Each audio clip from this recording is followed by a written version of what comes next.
નમસ્તે ખેડૂત મિત્રો, આજના આ વિડીયોની અંદર આપણે જોશું કે ગુજરાતની તમામ માર્કેટયાર્ડની અંદર ઘઉંના કેવા ભાવ રહ્યા હતા।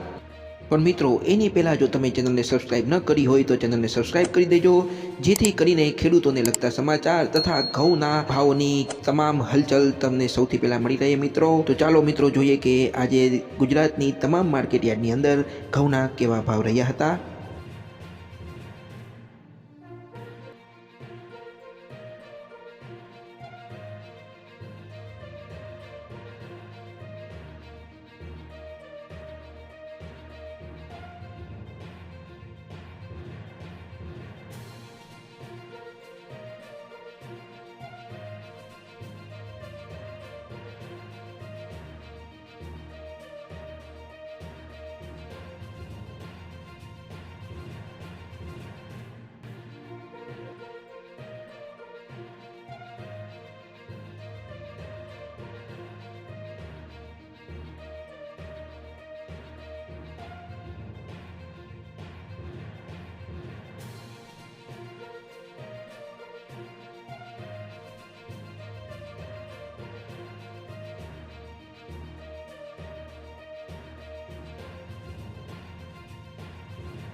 તો મિત્રો ચેનલને સબસ્ક્રાઇબ કરવાનું ભૂલતા નહીં। આપણે મળશું આવતા વિડીયોમાં। જય જવાન જય કિસાન।